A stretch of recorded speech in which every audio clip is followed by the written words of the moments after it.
तो देखो कल हम लोगों ने देखा था दो चर वाले रैखिक समीकरण ज्ञात करने के कुल 5 विधि था। तुलनात्मक विधि, प्रतिस्थापन विधि, लुप्तीकरण विधि, वज्र गुणन विधि और अनुपात निर्णय विधि। जिसमें से तुलनात्मक विधि में हम बताए थे कि तुलना करते हैं। प्रतिस्थापन विधि में क्या करते हैं, एक का मान निकालकर दूसरे में रख देते हैं, यानी एक को विस्थापित कर देते हैं। लुप्तीकरण में क्या है कि किसी एक को हम बराबर करके एक्स चर वाले को या वाई चर वाले को लुप्त कर देते हैं, यानी खत्म कर देते हैं। वज्र गुणन विधि में क्या होता है, इसको एक अलग सिस्टम के द्वारा निकालते हैं।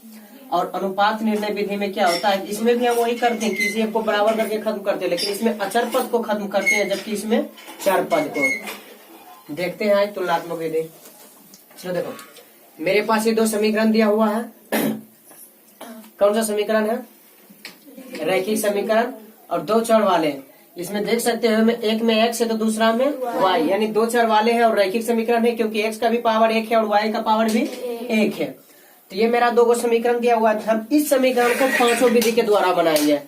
अनुपात निर्णय विधि, तुलनात्मक विधि, वज्र गुणन विधि, प्रतिस्थापन विधि और एक हमारा है लुप्तीकरण विधि। तो देखो पहले हम क्या करेंगे, इसको मान लेंगे समीकरण 1 और इसको मान लेंगे समीकरण। हम सबसे पहले बनाते हैं तुलनात्मक विधि के द्वारा, ठीक ना। तो देखो समीकरण 1 और समीकरण 2 है, इस विधि के द्वारा बनाइए या इस विधि के द्वारा। अगर नहीं दिया हो रहेगा तो हम मेरा पांचों में जिसके भी तरह से मन रहेगा उस तरह से हम बना सकते हैं। तो देखो हम तुलनात्मक विधि के द्वारा बनाते हैं। पहले इसको मान लेंगे समीकरण 1 और इसको मान लेंगे समीकरण 2।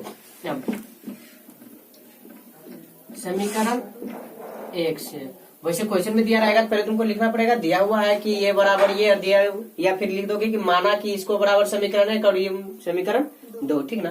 तो समीकरण 1 से, समीकरण 1 में देखो 2x + 3y = 19। हमको इसमें करना क्या, तुलनात्मक विधि में क्या तुलना करना पड़ता है दोनों के बीच। तो या तो हम इसे x बराबर निकाल लेंगे या y बराबर। अगर इसमें हम x बराबर निकाल रहे हैं तो इसमें भी x बराबर ही निकालेंगे, इस बात को ध्यान देना। तुलनात्मक विधि में अगर x बराबर हम ये निकाल रहे हैं तो इसको भी क्या निकालेंगे, x बराबर ही निकालेंगे। और y बराबर अगर निकाल रहे हैं तो हम इसको भी y बराबर ही निकालेंगे। क्लियर हो, तो x बराबर निकाल दें या y बराबर, x बराबर, ठीक। तो देखो जिस x बराबर निकालना है तो y को उस तरफ भेज देंगे, जिसको निकालना है उसको रखना है, बाकी दूसरे को उस तरफ भेज देना है। तो देखो मेरा क्या होगा, 2x बराबर 19 - 3y। अब हम जानते हैं कि 2 और x के बीच में कोई चिन्ह नहीं, इसका मतलब मल्टीप्लीकेशन हो रहा है दोनों के बीच। तो हम जानते हैं जब मल्टीप्लीकेशन रहता है तो बराबर के उस साइड जाते हैं तो डिवीजन में चला जाता है। तो यानी x बराबर 19 - 3y/2, इसको मान लेंगे समीकरण 3। x बराबर निकाले है ना, अब हर हाल में दूसरा में भी हम x बराबर ही निकालेंगे, तभी तुलनात्मक विधि हो पाएगा। अब समीकरण 2 से क्या दिया हुआ, 3x + 4y = 26। निकालना क्या चीज में है, x में ना, तो उस तरफ किसको भेजेंगे, y में। +4y है तो उस तरफ जाएगा तो क्या होगा, पता है ना ये चीज, ठीक। 3x बराबर 26, अब उस तरफ जाएगा तो ये प्लस हो जाएगा माइनस, और ये 4y का 4y। अब 3 और x के बीच में क्या है, गुना का चिन्ह है, गुना है ना। तो जब बराबर के उस तरफ भेजेंगे 3 को तो क्या हो जाएगा, भाग हो जाएगा। तो इसलिए हम कह सकते हैं x बराबर /3, इस समीकरण 4। समझ में इस बारे लो। अब देखना, किसी भी जब चीज में बराबर रहता है तो उसमें दो चीज होता है, एक LHS होता है तो दूसरा साइड RHS होता है। इसको लेफ्ट हैंड साइड बोलते हैं, इसको राइट हैंड साइड। राइट मतलब दाहिना हाथ होता है और लेफ्ट मतलब बामा हाथ होता है। अगर हम इस तरह भी रख के देखें तो देखो मेरा दाहिना हाथ है यानी राइट हैंड साइड, और ये लेफ्ट हैंड साइड होगा। तो देखना दुइयों का अगर लेफ्ट हैंड साइड क्या, इसका भी x इसका भी x, दुइयों का बराबर है ना। तो अब ई दुइयों को बराबर करेंगे, कहने का मतलब ई दुइयों के बीच में हम क्या करेंगे, तुलना करेंगे। समझ में आया, ई दुइयों के बीच में तुलना, और इसीलिए हम इसे कहते हैं तुलनात्मक विधि। देखना आप लिखेंगे समीकरण 3 तथा 4 से, चूंकि LHS चूंकि दोनों समीकरण का LHS बराबर है, दोनों का LHS मेरा बराबर है ना। ये लिखना कोई जरूरी नहीं है, लेकिन फिर भी लिख दिए चूंकि अभी समझ में आएगा ज्यादा बढ़िया। तो LHS दोनों का बराबर है, तो तुलना किसके बीच में होगा, RHS के बीच में। तो इसलिए हम क्या लिख सकते हैं, 19 - 3y/2 इक्वल टू 26 - 4y/3। यहाँ तक समझ में आया? नहीं आएगा तो बोलना। चलो देखो, अब हम लोग जानते हैं कि देखना है पड़ी A/B इक्वल टू C/D हो, तो हम कैचिया गुना जिसको बोलते हैं, इसको हम क्रॉस मल्टीप्लीकेशन इंग्लिश में बोलते हैं और हिंदी में कैचिया गुना बोलते हैं। यानी ई दोनों का गुना करेंगे और इधर ये दोनों का करते हैं ना। यहाँ देखना, इसका गुना इसके साथ हो जाएगा, यानी हम लिख सकते हैं 3 × 90 - 3y अब बराबर 2 × 26 - 4y। इस तरह से लिख सकते हैं ना। तो जब इस तरह से लिख सकते हैं तब देखना, 19 तिया -3 तिया 9y, आगे 26 दूनी 52 और 4 दूनी 8y। अब क्या करेंगे, y वाले को y के पक्ष में ले जाएंगे और अचर पद वाले को अचर पद के पक्ष में ले जाएंगे। तो देखना, इधर मेरा 9y बड़ा है 8y से, लेकिन ये भी माइनस में और ये भी, लेकिन अगर इसको उस तरफ कर दे तो प्लस में हो जाएगा ना। तो हम लिख सकते हैं 57 - 52, चूंकि इसको इस तरफ लाएंगे तो माइनस हो जाएगा, और ये है -8y, लेकिन जब ये इधर जाएगा तो +9y। y बराबर 9 में 8 माइनस हो जाएगा, केवल y बचेगा, और 52 में 57 घटेगा तो 5। क्या y का मान निकल गया ना। अब y का मान समीकरण 1 में रखने पर देखो, y यहाँ है समीकरण 1, 2x + 3y है ना, तो y की जगह 5 = 19, 2x = 19 अब बचतिया, अब उस तरफ जाएगा तो माइनस में, यानी हम कह सकते हैं x = 4/2, इसलिए x = 2, अतः x = 2 और y = ये मेरा आंसर हो गया। अब मेरा आंसर सही है या गलत, ये भी हम चेक कर सकते हैं। x की जगह अगर 2 रखते हैं तो 2 दूनी, y की जगह अगर 5 रखते हैं 5 तिया 15 4 आ गया ना। इसमें रखते हैं तो 3 दूना 5 चौके 20 छो, दोनों तरफ हो गया इक्वल। तो ये मेरा सही उत्तर।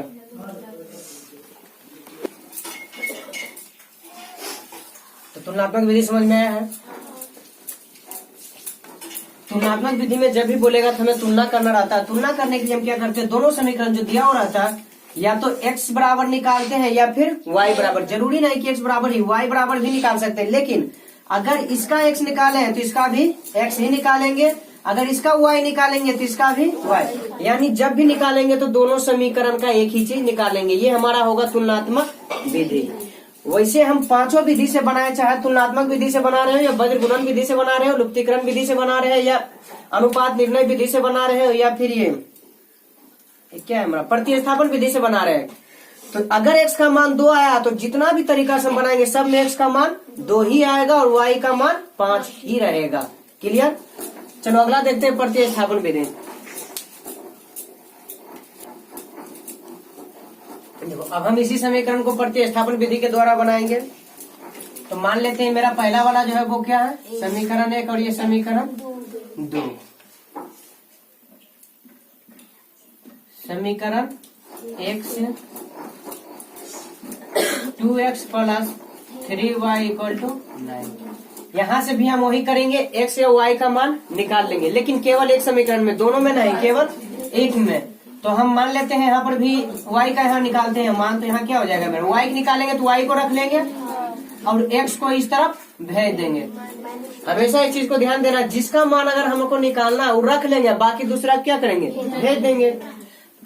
तो देखो यहाँ पर क्या हो जाएगा, y इक्वल टू क्या हो जाएगा 19 माइनस 2x अब बटे में आ जाएगा 3। मान लेते हैं इसको समीकरण। अब समीकरण 2 में, समीकरण 2 मेरा ये है, समीकरण 2 में y का मान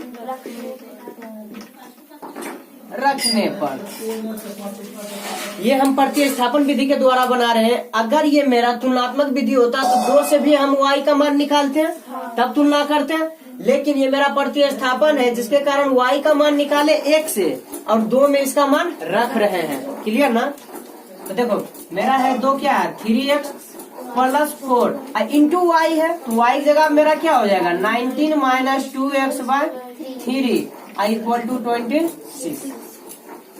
अब देखो 3x प्लस ये कटेगा नहीं, तो इस दोनों हम क्या कर सकते हैं, गुना कर सकते हैं। तो 19 चौके 76 माइनस 4 दूनी 8x अब बटे 3 दोनों में है बटे में, इस चीज को ध्यान देना, इक्वल टू 26। अगर हम लघुत्तम 3 ले तो इसके नीचे कुछ नहीं तो 1 है, तो 1 से 3 भाग देंगे 3 बचेगा, 3 तिया 9x प्लस 76 माइनस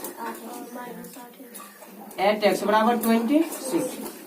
अब हम लिख सकते हैं 9x में 8x घट जाएगा x बराबर sorry x plus 76 equal to, ये कैचिया क्रॉस मल्टीप्लीकेशन से जाएगा तो 3 गुना 26 हो जाएगा। यहाँ एक चीज ध्यान देना, हम यहाँ से भी 3 को मल्टीप्लाई कर सकते थे ना क्रॉस से, नहीं, क्योंकि अगर मल्टीप्लाई हम तभी करेंगे जब सबके नीचे में रहेगा, सबके हर में रहेगा तब। लेकिन यहाँ देख सकते हैं 3x जो था इसके हर में तो कुछ और ही था, ये नहीं था ना, तो जब तक सबके हर में सेम चीज नहीं आएगा तब तक हम क्रॉस मल्टीप्लीकेशन नहीं करेंगे। क्लियर हो? तो ये मेरा हो गया। अब देखो हम फिर इसको लिख सकते हैं x इक्वल टू 26 तिया 78 माइनस 76, क्योंकि प्लस 76 उधर जाएगा तो क्या हो जाएगा माइनस में हो जाएगा, इसलिए x इक्वल टू 2। इससे पहले जो हम बनाए हैं तुलनात्मक विधि उसमें भी x का मान मेरा 2 ही आया था। अब फिर पुनः x का मान, अब x का मान हम किसी भी चीज में रख सकते हैं, 1 में भी रख सकते हैं, 2 में भी रख सकते हैं और 3 में भी रख सकते हैं। तो हम बेस्ट कर आएगा क्या मेरा, हम 3 में ही रख दें, क्योंकि अगर 1 या 2 में रखेंगे फिर इस तरह से हम करके लाएंगे ही, तो इससे बढ़िया किस में रख दे, 3 में रख देते हैं। तो x का मान समीकरण 3 में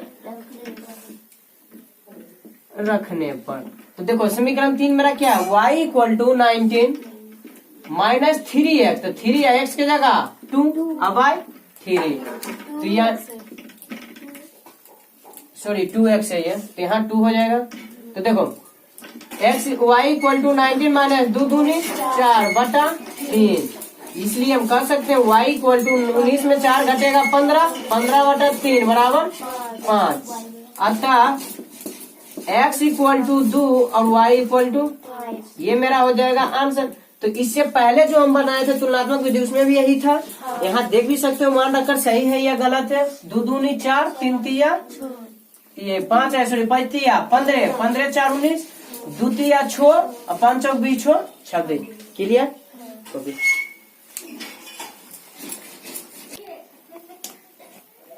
चलो देखो हम अभी तक तुलनात्मक विधि देख चुके हैं और प्रतिस्थापन विधि। अब मेरा है लुप्तीकरण विधि। लुप्तीकरण विधि में हम क्या करते हैं, x और y को एक ही साथ हम खत्म कर देते हैं, सॉरी मतलब दोनों से x को या y को, दोनों में से किसी एक चर को एक ही साथ खत्म कर देते हैं। देखते हैं कैसे। पहले किसी को समीकरण 1 और समीकरण 2 मान लेते हैं। अब देखो क्या करते हैं, यहाँ पर ही x का या y का दोनों का जो गुणांक है, दोनों का जो कोफिशिएंट है हम उसको इक्वल कर देते हैं, यानी समान कर देते हैं। जिसे यहाँ पे देखो अगर x को हम काटते हैं, x को खत्म करते हैं तो x का गुणांक 2 है और यहाँ x का गुणांक 3, इक्वल तो नहीं है। तो क्या करते हैं कि समीकरण 1 में 2 का जो है, समीकरण 2 जो है उसके गुणांक से गुणा कर देंगे। समझ में आया? और समीकरण 2 में जो x का गुणांक है उसमें से गुणा कर देंगे। हाँ, जिसको खत्म करना उसको, जिसे हमको x को खत्म करना है तो x के आगे 2 है, समीकरण 1 में है ना 2, तो ये जो एक में है 2, लेकिन गुना करेंगे 2 में ले जा करके। और यहाँ देखो x के आगे 3 है, तो 3 को है 3 2 में, लेकिन गुना करेंगे 1 में, ठीक ना। उसी तरह अगर y को खत्म करना हो तो y को अगर खत्म करना है तो y 3 है, तो 1 में 3 है तो 2 में कितना गुना कर देंगे 3, और 2 में 4 है तो 1 में कितना गुना कर देंगे 4। समझ में आया है? अब देखो 2x गुना 3 हो जाएगा मेरा 6x, होगा ना, क्योंकि ये जो गुना होगा सब में होगा टोटल में। तुम चाहो तो इसको इस तरह से करके हम ब्रैकेट भी लगा देते हैं या नहीं भी लगाते हैं, ठीक ना, दोनों होता है। तो देखो 3 दूना 6x प्लस 3 तिया 9y इक्वल टू 19 तिया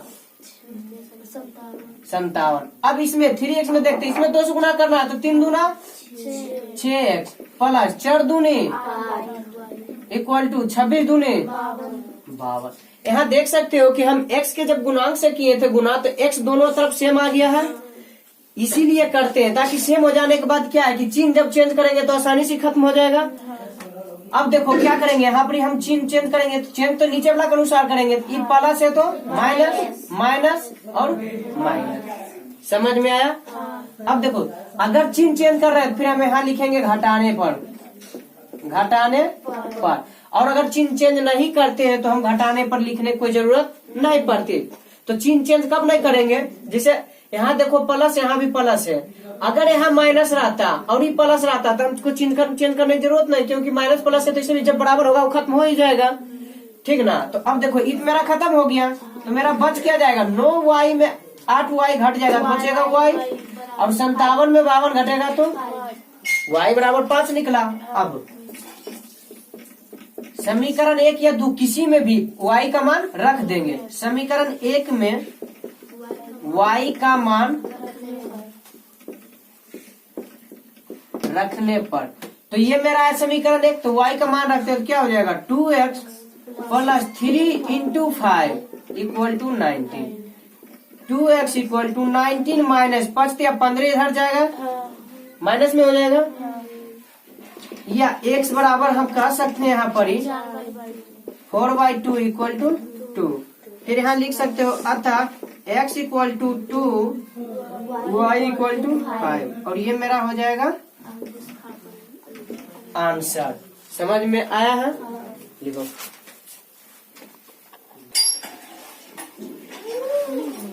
चलो अब देखो हम अभी तक 3 विधि देख चुके हैं, तुलनात्मक विधि, प्रतिस्थापन विधि और लुप्तीकरण विधि। अगला है मेरा अनुपात निर्णय विधि। जस्ट ये भी लुप्तीकरण विधि के ही जैसा होगा, ये भी लुप्तीकरण विधि के ही जैसा होगा, लेकिन लुप्तीकरण विधि में हम देखे थे x या y को खत्म करते थे, यानी चर वाले को खत्म करते, लेकिन इसमें केवल और केवल अचर वाले को खत्म करेंगे। समझ में आ रहा ना, केवल अचर वाले को। तो हम मान लेते हैं समीकरण 1 और इसको समीकरण 2। देखो अगर हम समीकरण 1 और 2 की बात करें तो इसको खत्म करना है तो 26 से गुना करना होगा, और अगर इसको खत्म करना है तो 19 से, क्योंकि जिस तरह हम इसमें देखे थे कि x को खत्म करना है तो x के गुणांक से समीकरण 1, x के गुणांक समीकरण 1 वाले से 2 में गुना करते थे, और समीकरण 2 वाले x के गुणांक को समीकरण 1 में गुना कर रहे थे। तो इसमें क्या करेंगे, अगर हमको अचर पद को गुना करना है तो समीकरण 1 के अचर को समीकरण 2 से गुना करेंगे, और समीकरण 2 के अचर पद को समीकरण 1 से गुना करेंगे। तो 26 दूना 52x हो जाएगा ये, प्लस 26 तिया 78y और इक्वल टू 26 गुना 19, 9 6 54 के 4 बाकी 5, 9 दूनी 18, 18 6 24, 24 5 29 के 9 बाकी 2, 2 का 2 2 4, ये मेरा 494 आ जाएगा। इसमें करते हैं तो 19 तिया 57x प्लस 19 चौके 76 और 26 गुना 19, यही हो जाएगा 494। 9 चौक 36, 9 छक 54 के 4 बाकी 5, ठीक है। 9 दूनी 18, 18 6 24, 24 5, 24 5 29 के 9 बाकी 2 2, ठीक 4। चलो इतना हो जाएगा। तो देखो अब सबका सब प्लस में है तो हम किस चीज क्या करेंगे, घटाने पर तो घटाएंगे तो सबका चिन्ह क्या कर देंगे चेक। तो ये मेरा खत्म। देखो इसमें अचर पद खत्म हो रहा है ना, तो मेरा बच क्या रहा है -5x, क्योंकि 52 में 57 घटेगा तो -5x, और यहाँ हो जाएगा +2y = 0। तो देखना यहाँ पर ही, अगर हम उधर भेज देते हैं x को तो क्या हो जाएगा 2y = 5x होगा ना। मान लो कुछ नहीं तो इसके नीचे 1 होगा, इसके नीचे भी 1 होगा। हम इसके कोफिशिएंट को नीचे कर देते हैं तो क्या करेंगे, क्रॉस मल्टीप्लीकेशन होता है ना, तो y के नीचे x वाला कोफिशिएंट आएगा, तो y/5 = x/2 होगा। यहाँ से देख सकते हो कि अगर हमको इस तरह से लिखना है तो y × 2 2y, अब 5 × x 5x, इस तरह से लिखते हैं ना, इसको हम इस तरह से लिख देंगे, समझ में आया। और फिर मान लेंगे इतना बराबर कुछ भी मान लेते हैं, इतना बराबर किए, समझ में आया यहाँ तक। सबसे पहले क्या किया, दोनों के अचर पद को एक दूसरे से गुना करके खत्म किया। अचर पद में मेरा 0 आ गया, किसी एक चर पद को उस तरफ किया, और एक चर पद को मतलब एक चर पद को LHS में रखना है, एक चर पद को RHS में रखना है। फिर क्या करना है, जिस तरह हम क्रॉस मल्टीप्लीकेशन करते हैं उस तरह से इसको करेंगे, देख सकते हो। फिर देखना है कि हाँ आ रहा है या नहीं, 2 × y 2y और 5 × x 5x हो गया। अब इतना को किसी भी k के बराबर मान लिए, ठीक है। अब इसको किसी भी समीकरण 1 या समीकरण 2 में इसका मान क्या कर देंगे, रख देंगे। समीकरण 1 में, 1 मिनट कुछ पहले यहाँ से हम x या y का मान निकालेंगे, यहाँ से x या y का मान निकालेंगे। तो हम लिखेंगे y/5 = k तथा x/2 = k। दोनों का जब अलग अलग निकालेंगे तो हम y/5 और k के बीच तुलना कर रहे हैं तो y/5 बराबर k होगा, और फिर x/2 और k के बीच तुलना कर रहे हैं तो x/2 बराबर k होगा। क्लियर। तो यहाँ देखो y बराबर क्या निकलेगा, इसके नीचे कुछ नहीं तो 1 होगा, तो y बराबर 5k हो जाएगा मेरा, इसलिए y बराबर 5k तथा x बराबर, तो देखो x बराबर 2k हो जाएगा, 2k मान लो इसको समीकरण 3, ठीक ना। अब देखो समीकरण 1 में x तथा y का मान रखने पर 1 या 2 हम किसी में भी रख सकते हैं। तो देखो अगर हम 1 में रख रहे हैं तो 1 में मेरा क्या है 2 × x है, x के जगह 2k प्लस 3 × y, y के जगह 5k = 90। यहाँ हो जाएगा मेरा 4k प्लस 15k = 19। तो यहाँ फिर ये मेरा हो जाएगा 19k = 19, चूंकि दोनों 8 हो जाएगा तो इसलिए हम कह सकते हैं k = 19/19 1। अब समीकरण 3 में k का मान रखने पर, तो देखो समीकरण 3 में y बराबर क्या है 5k, तो मान रख देंगे तो 5 × k का मान 1 हो जाएगा, तो यानी 5, तथा x बराबर मेरा क्या है 2k, तो यानी 2 × 1 हो जाएगा बराबर 2। तो अतः x बराबर 2 और y बराबर 5।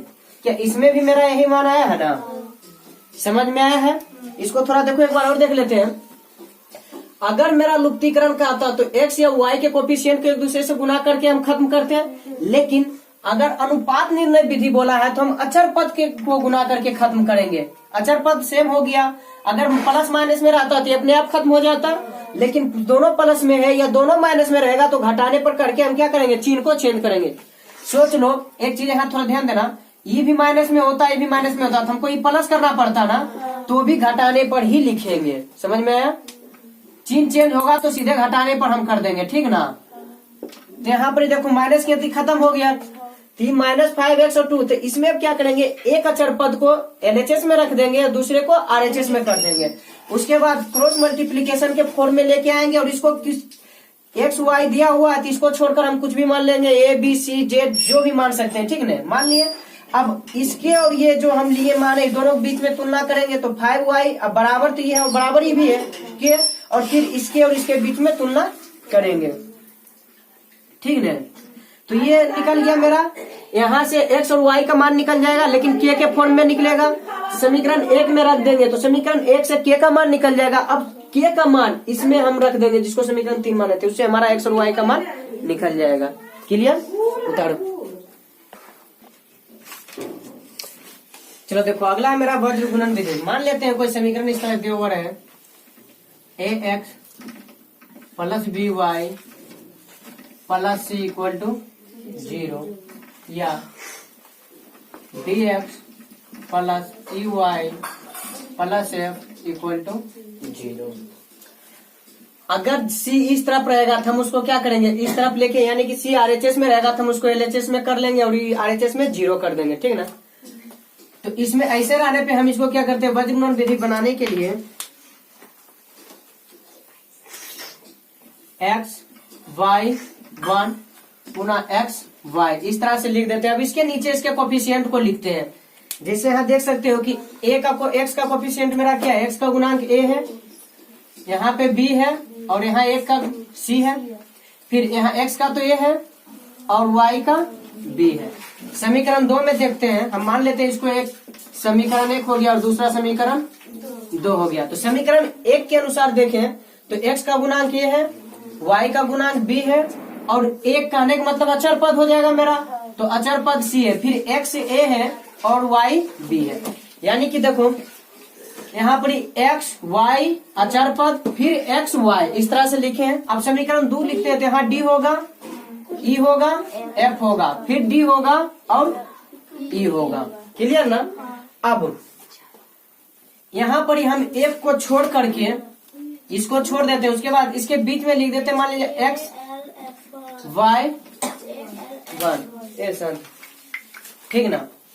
तो पहला को छोड़ के अब इस दोनों के बीच में क्रॉस मल्टीप्लीकेशन करते हैं। तो देखो x बटा ये x है, इसके नीचे ही जो सब लिखा वो क्या होगा मेरा बटा में। तो क्रॉस मल्टीप्लीकेशन देखो पहला घर छोड़ रहे हैं, ठीक ना, ध्यान देना। उसके बाद यहाँ से लिख रहे हैं तो x बटा क्या हो रहा है मेरा bf और माइनस घटा देंगे, फिर यहाँ ही क्या हो जाएगा ce, ठीक, बराबर फिर y है, y बटा cd माइनस af, फिर बराबर 1 है बटा ae माइनस bd। ये समझ में आया है। अब x वाले को और अचर पद के बीच में हम तुलना करते हैं तो देखो क्या हो जाएगा, x बटे bf minus c equal to 1 by ae minus bd। तो अगर हम क्रॉस मल्टीप्लीकेशन करेंगे तो क्या हो जाएगा, x into ae minus bd बराबर bf, 1 से मल्टीप्लीकेशन होगा तो ही रह जाएगा ना, bf माइनस ce। अब हम डायरेक्ट लिख सकते हैं x बराबर, यहाँ गुना के रूप में यहाँ आएगा तो बटे हो जाएगा, तो यानी bf माइनस c बटे ae माइनस bd, ठीक। ये x और 1 के बीच में किए थे, अब y और अचर पद के बीच में करेंगे तो क्या हो जाएगा मेरा y बटा cd माइनस af बराबर 1 बटा ae माइनस bd। तो यहाँ पर भी मेरा क्या हो जाएगा, y into ae minus bd बराबर cd माइनस af, ठीक। इसलिए कह सकते हैं y equal to cd minus af बटा ae माइनस bd।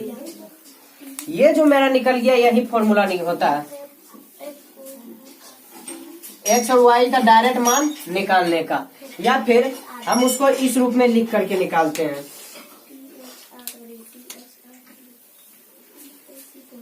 इस रूप में लिख करके वज्र गुणन विधि जितना भी बनेगा या तो इस तरह से लिख के बनाओगे या डायरेक्ट निकालोगे तो इस तरह से निकालोगे, ठीक ना।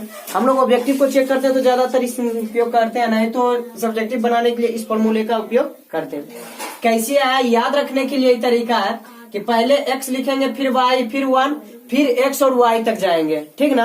अब इसके नीचे समीकरण 1 वाला है तो समीकरण 1 में इसके कोफिशिएंट लिखेंगे, जैसे a b c, फिर a b, 2 वाले कोफिशिएंट लिखेंगे d e f d e। Clear. अब एक वाले को छोड़ देंगे, उसके बाद दूसरा वाला में पहले x लिखेंगे, y फिर 1, समझ में आ रहा है। अब एक वाले को छोड़ के यहाँ से करेंगे क्रॉस मल्टीप्लीकेशन, तब bf होगा और सब में क्या करेंगे माइनस का चिन्ह देंगे, माइनस फिर ce, फिर बराबर y अब बटा C D minus A F, फिर बराबर 1 बटा A E minus B F, ये होता है। अब देखो इसको एक चेक करते हैं एग्जाम्पल के तहत। मेरा समीकरण था 2x plus 3y equal to 19 और दूसरा था 3x plus 4y equal to 26। हम इस फॉर्मूले द्वारा डायरेक्ट x निकालते हैं। देखो तो x बराबर मेरा क्या हो जाएगा, बी एफ, ये मेरा b होगा। देखना यहाँ थोड़ा सा लिख देते हैं नीचे, ए बी और ई इधर आएगा तो माइनस में हो जाएगा। अब बराबर सी, तो इसी हम पहले ही बता चुके हैं कि बराबर के इधर लाना है, तो हो जाएगा -26 बराबर 0। यहाँ हो जाएगा डी ई एफ, होगा ना। तो क्या होता है बी एफ, तो बी है 3 अब गुना एफ मेरा क्या है -26 बटा और बी एफ माइनस सी मेरा 19 है। अब गुना ई मेरा क्या है 4 बटा ए ई है, ए मेरा 2 है और ई मेरा क्या हो गया 4, फिर माइनस बी डी है, बी मेरा है 3 और गुना डी मेरा क्या है 3। तो अब देखो 26 तिया -78 हो जाएगा। और यहाँ देखो माइनस माइनस प्लस 19 चौके 76, यहाँ 4 दूनी अब -3 दिया 9, -78 में 76 घटेगा तो -2 और यहाँ 8 में से 9 घटेगा तो -1, खत्म। तो x बराबर क्या, x बराबर 2 मेरा था, तो डायरेक्ट निकल गया ना। लेकिन ये निकालने का तरीका हम लोग ऑब्जेक्टिव में प्रयोग करेंगे, क्योंकि सब्जेक्टिव में इतना शॉर्ट नहीं होगा। सब्जेक्टिव में हम डायरेक्ट यहाँ से मान रखेंगे। क्लियर हो। चलो अगर y का मान भी निकालना है तो देखो y बराबर मेरा क्या है सी डी, सी मेरा -19, थोड़ा धीरे धीरे बोलना, सी मेरा -19 है और डी 3 है, ठीक ना। फिर माइनस क्या है ए एफ, ए मेरा 2 है और एफ मेरा क्या है -26 बटा ए मेरा 2 है और ई मेरा 4 है, माइनस बी डी, बी मेरा 3 है और डी मेरा क्या है 3 है, तो -78 हो जाएगा। Plus minus minus sorry plus minus plus होगा 26 दूना 52, 19 के 57 होता है, 19 या 57 -57 प्लस 52 और 4 दूनी 8 -9, 52 में -57 में 52 घटेगा तो -5 बटे -1, खत्म, बराबर 5। क्या y बराबर 5 और x बराबर 2 ही था ना। तो समझ में आया, ये मेरा फॉर्मूला है। तुमको याद रखना केवल ये है और ये है, ये दोनों नहीं भी रहेगा तो कोई दिक्कत नहीं, क्योंकि बनाओगे तो। लेकिन अगर ये दोनों याद रहेगा तो ऑब्जेक्टिव के लिए सही। अब भूल गए तो निकालेंगे कैसे, तो निकालने का ये तरीका है कि x y पहला घर छोड़ के x बटे y बटे 1 बटे, अब ई घर छोड़ दिए यहाँ से नहीं, यहाँ से गुना भी करेंगे, बी एफ अब घटाते जाएंगे, माइनस ई बराबर फिर देंगे C D minus A F बराबर फिर 1 बटे A E minus B D. Clear हुए हो। इस तरह से निकाल के भी दिखा दिए। चलो इसको उतारो।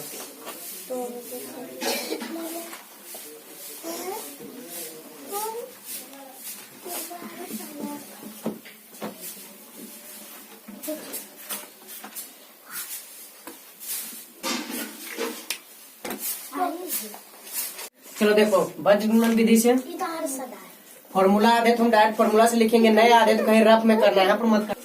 वज्र गुणन विधि बनाने के लिए हमें बराबर के यानी कि RHS की तरफ 0 रखना पड़ता है, इसीलिए जो भी दिया हुआ उसको क्या करेंगे LHS की ओर कर लेंगे पहले। तो मेरा ये हो जाएगा 2x plus 3y minus 19 equal to 0, ये हो जाएगा 3x plus 4y minus 26 equal to 0। अब इसको मान लेंगे समीकरण 1 और इसको समीकरण 2। अब हम क्या लिखते हैं x y 1 x y, वैसे यहाँ पे लिखना जरूरी नहीं है, ठीक ना, नहीं लिखेंगे। लेकिन अभी क्योंकि फॉर्मूला तो भी याद होगा ना, इसलिए डायरेक्ट अगर नहीं भी याद हुआ तो डायरेक्ट किसे बढ़ाएंगे। देखो x के कोफिशिएंट 2, y का 3 और 1 का -1 का आने का मतलब अचर पर, ठीक ना। फिर x का 2 और y का 3। उसके बाद समीकरण 2 के अनुसार x का 3, y का 4 और 1 का -26, फिर x का 3 और y का 4, ये हो गया। तो अब देखो यहाँ से हम क्या करेंगे, ई छोड़ के यहाँ पर देंगे x बटा y बटा और 1 बटा, यहीं से गुना करना भी स्टार्ट करेंगे। तो क्या हो जाएगा देखना, x बटा 3 गुना -26 ठीक, 3 गुना -26, अब फिर माइनस देंगे, -19 गुना 4, क्लियर। अब फिर बराबर y बटा, फिर यहाँ से हो जाएगा मेरा, तो -19 गुना 3 माइनस, फिर हो जाएगा 2 गुना -26 होगा ना, फिर 1 के लिए देंगे तो फिर क्या करेंगे, 1 बटा, ये हो जाएगा 2 गुना 4 माइनस 3 गुना 3। यानी कहने का मतलब क्या है, देखना ये लिखने की हमको जरूरत नहीं था, अब हम इसको खत्म कर देते हैं। कॉपी में डायरेक्ट हम यहाँ से लिखेंगे x बटा 3 गुना -26 माइनस गुना 4 बराबर y बटा -19 गुना 3 -2 गुना -26, ठीक, और फिर बराबर 1 बटा 2 गुना 4 -3 गुना 3। वैसे जिसको हम मिटा दे उसको लिख भी दोगे तो गलत नहीं होगा, लेकिन वो लिखना थोड़ा अलग गति होता है क्योंकि वो निकालने के लिए केवल लिखते हैं। अब देखना, हम तुलना करेंगे x और 1 के बीच में, तो हो जाएगा x बटा, हम डायरेक्ट लिख देते हैं यहाँ पर, कितना होगा -78, अब माइनस प्लस 19 चौके 76, और 1 वाला हम लिखेंगे तो 1 बटा 8 माइनस 9, ठीक ना। यहाँ हो जाएगा x इंटू -1, क्योंकि ये -1 हो जाएगा, और बराबर ये हो जाएगा मेरा -2, इसलिए हम लिख सकते हैं x बराबर -2 बाय -1, खत्म, बराबर 2। अब यहाँ पे y वाला लेंगे तो y बटा